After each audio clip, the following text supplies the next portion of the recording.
Welcome back. It's 2024. You know what that means. January. Bad movies. Is The Beekeeper one of them? Let's find out.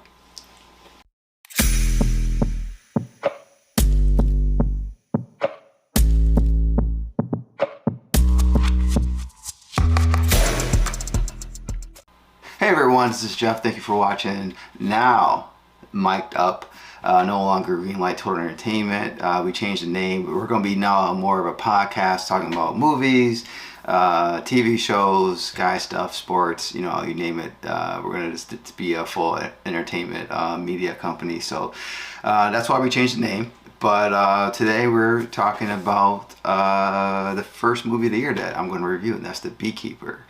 And now that we changed our name, we have a different way that we're going to break down these movies. So I'm going to explain to you right now, so you understand, you know, where we're going, how we break down on each of these reviews for movies and TV shows. So let's get into it. We're breaking down these reviews into 4 different segments, and the segments that basically are is intro of the film, and that's basically us telling you what the movie is, the director, you know, the people who are starring in the movie that we feel like had a big effect on the film. Also, the good of the movie, what is the things that we thought that was actually good about the film and what we enjoyed. The bad is basically the things that we did not enjoy at all of the film, and we explain why. And then the verdict. So that's basically our final score, and our final scores will come to a different type of scoring system that we had previously. Before we had, you know, we kind of used the lights as green, you know, yellow and red. Now that we're not using like the light color catalog as the rankings for our films, now we're gonna do it a little bit different and try to have some fun with it. So now, if it's a great movie, we think it's like top shelf, it's like the best movie ever seen in a while, it's called top shelf. When you hear top shelf, that means this is must go, this is the best movie we've seen in a long time. Doesn't matter if we think it's Oscar worthy or we just had a good fun time with the movie, kind of like, you know, Endgame. You know, it's not going to win any Oscars for anything, but it's a movie that, you know, it's highly recommended to go watch. The next thing, next category is called It's Good. So basically it's a good film. It's not the best film, but it's a good film to watch, and is recommended to go see. The next one is Meh. And basically Meh is basically like, it's okay, it's not good, it's not bad, it's just borderline okay. And it's, you know, it has its flaws, but it also has some good parts as well. But it's really not moving the needle to making it either really good to watch or really bad. And then the next one is called It's Bad. So, or it's no good. No good means really it's not good. It's not good. It's not a terrible film, but it's definitely not something that you would recommend to go see. Unless you like bad movies, then, you know, like the, you know, laugh at the movie, not with the movie, then no good would be your score for that one. And finally, the last one, it's trash. And it's trash basically saying what it is. It's trash. It's the worst movie. And a movie I can compare that with is, well, if you watch our videos here, you know, Morbius was one of the movies that got the double red light. That's trash. It was a horror film. It should have been made. Someone should have came in quality control and said, this is not working well. We need to stop this right now and move on to either cutting this film or rewriting this film. So basically that's our scoring system, and, you know, hopefully we have some fun with it. So here we go. Let's go into the review for Beekeeper. So the plot of the film is basically one man's brutal campaign for vengeance takes on a national stakes after he's revealed to be a former operative for a powerful and classified organization known as the Beekeepers. And this movie is basically a film of a special agent of a group that no one really knows of. Even the CIA has no idea what's going on with this group. But sometimes you start recording stuff and you notice the button was not working properly, or you were shooting in slow-mo. So knowing that I messed up, we're going to redo this again. So here we go. Let's go to Beekeeper now.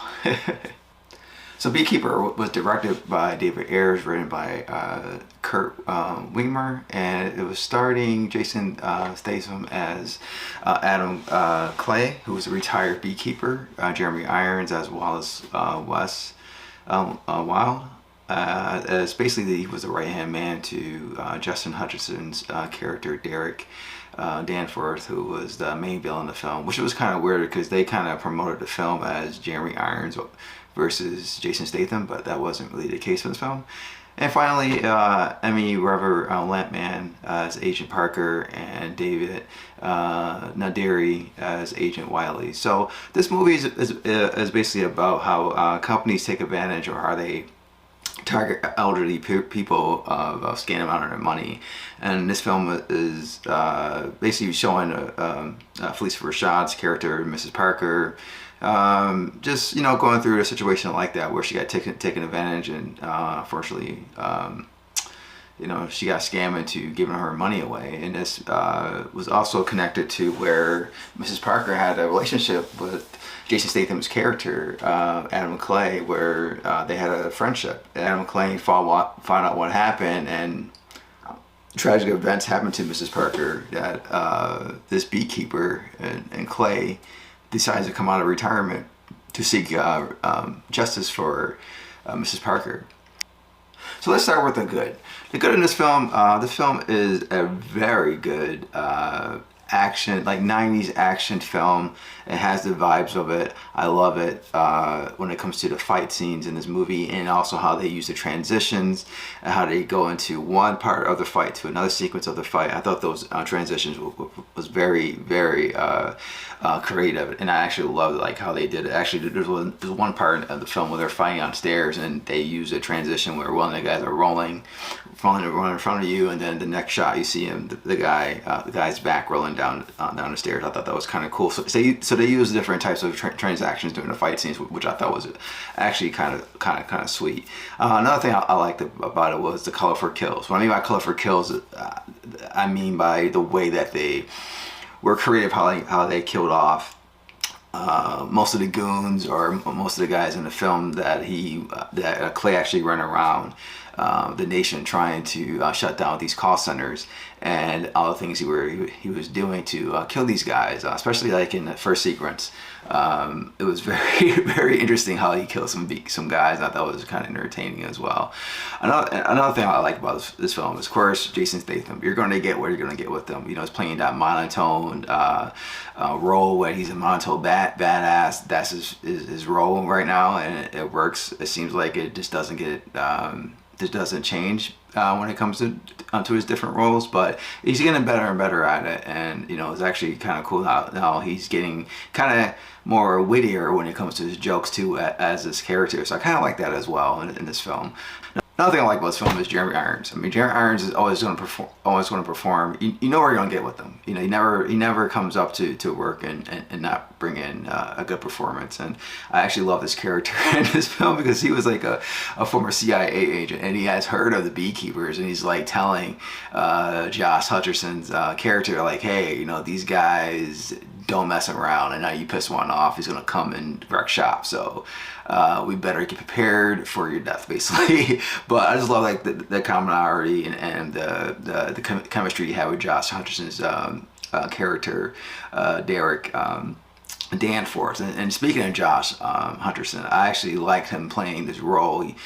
He's grown a lot since the Hunger Games, and I like to see him play more various roles. In this role, he played like more of a bratty tech owner, so it was kind of cool to see that he just didn't give two craps about what was going on, as long as he was making money. And to the point where he pissed the wrong people off, and even with Jeremy Irons' character was telling him like, look, this is serious, he still was like, yeah, whatever. I'm like, we can take care of this guy. Like, he's just a beekeeper. Like, it's a beekeeper. And Jeremy Irons was like, no, you don't understand. That's just a cold word. This is serious. This is nothing to be not taken seriously. So I actually liked how Josh Hutcherson played his character. And like I said before, I like to see him in other stuff as well. Another thing too I like about this film is the jokes. The jokes that when it hits at certain moments, it's really good jokes. I mean, really good one-liners. Very subtle jokes with Jason Statham's character.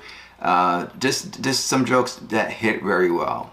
I also want to talk about the bad part about that in the bad section. But I was actually kind of shocked. There wasn't a lot of like beekeeper puns. There was a few in there, but it wasn't like, you know, jokey. But they actually made it seem like these beekeepers were like untouchable. These guys are. If this guy get a whiff about of you doing something wrong, because the whole point of them is protecting the hive, and protecting the hive is our society basically. So if something goes wrong, their job is to go make sure that they exterminate the issue that basically is a threat to the society. So you know, even though there was opportunity to make jokes there, they actually didn't do that. And I kind of like that because it made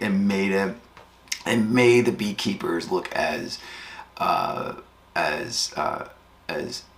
I want to say as stoic as much as possible, and actually like, you know, a good kept secret. Like, this is serious. Like, we cannot make this like something silly. This is serious stuff.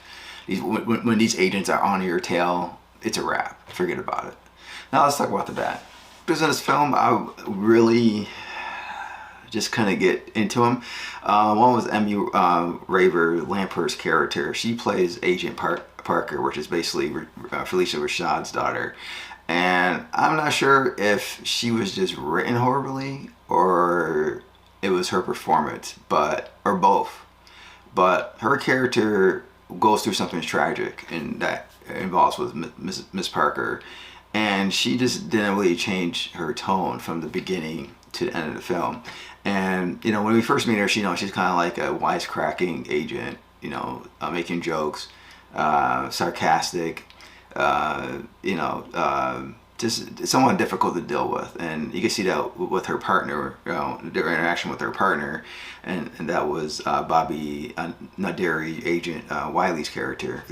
It was just like, it was like a bad relationship. It was a good relationship, but you could tell that Agent Wiley has to deal with her, and he's like, well, you know, she's my partner, I gotta deal with this. She's the best here, but also she's a pain in the butt too. So it was just, I like seeing characters that go through a shift of growth throughout the film. And I just didn't see that with her, and I felt like they focused too much on making bad jokes with her and trying to get good one-liners with her, instead of have her focusing on, you know, getting justice for her mom. And you know, it doesn't have to be a real serious tone character. It was just like the jokes that came in certain things at certain times in the film just didn't make sense. Like, there's one in particular in the movie where Jason Statham's character Clay has basically wrecked shop at the First Call Center, burns it down, as you see in the trailers. They get there, both agents, and they find out that, you know, Mrs. Parker's house is on fire, and they go there, and she's making jokes about like stuff that she did at the house. And I felt like that just, like, first of all, what happened to Miss Parker is tragic. Second, now you're making jokes about, you know, what you did in this house or this barn or whatever, and it just didn't fit. So that's one thing I just didn't like about this film. Another thing I didn't like about the film was, of course, the dialogue. When you deal with 90 action films, dialogue is not going to be good. So dialogue in this film was not good. Some of the jokes didn't hit, as I said before. Basically mostly Lampman's character, whose character the jokes didn't fit. And finally, I want to say didn't work with me was some of the outrageous characters in this film. There's other characters that was ordered to go after the Beekeeper, and they're just outrageous. They are your typical 90 films silly villain, like cartoon villains. And I wasn't expecting that. Like, when the first one came, it was actually like another beekeeper, and you see her in a trailer, I was like, okay, is that where we're going? And I thought, okay, maybe that would be the most extreme that they would go. And then later in the film, they introduced another character. I think it was like South African or something, but his accent was horrendous as a South African villain. Wasn't sure they were trying to make fun of movies that try to put South Africans in movies with bad accents, or they thought this was actually working. But that didn't work with me as well. Even though his fight scene with Jason Statham was absolutely awesome, but I just felt like some of the characters that they put in the film just did not work for me at all. And finally, the verdict. What did I think about this film? I will say it's good. I'll say it's good because a couple of things. One, the action was fantastic in this film. The fight sequence were amazing, as I said before. I love how they use the transitions, how they go through the fight scene, how they're panning the camera, how they use the camera to extend the fight scenes. The colorful kills were also fun too, just to see like different ways that Jason Statham's character was killing people. It was actually quite entertaining as well. I love Jeremy Irons. Anything he does, I love. Josh Hutcherson's, like I said before, I thought he played his role really well. I like to see him do other stuff as well as too.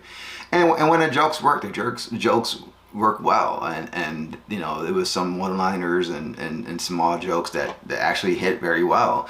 It was just unfortunately, like, you know, some of the flaws of this film kind of bring down the grade for me, and that's because, like I said before, Emmy Raver Lampert's character just didn't work out for me, and it's unfortunately, like I said before, I'm not trying to blame her. Maybe it was just the writing, and they were just trying to have like a one funny character, but I think her character shouldn't have been that person. Maybe it could have been her partner, played by Bobby Nalderi. Maybe Agent Wiley could have been that more comedic character. As far as everything else in the film that I thought was flaws, the goofy characters, at the end, you need someone for Jason Statham to run over to get to the main villain. But other than that, I had fun with this film. I probably will watch this film again because everything else that I thought was positive was really fun and enjoyable to watch. And you know, sometimes you gotta have that guilty pleasure. So to be a film in January, to come out and to be like this is actually positive. You know, sometimes movies come out in January, you're just like, oh boy, here we go, this movie's gonna suck, and they usually do, but this one doesn't. So I recommend watching this movie if you like having, you know, like to watch a good 90 action films. And have a good time at the movie theater. You know, if you saw this film, what did you think about it? Did you like this film? Did you not like this film? Tell us why. Tell us in the comment below. And make sure you follow us on X, on our new platforms at MicdUp. And thank you for watching, and we'll see you in the next video. Take care.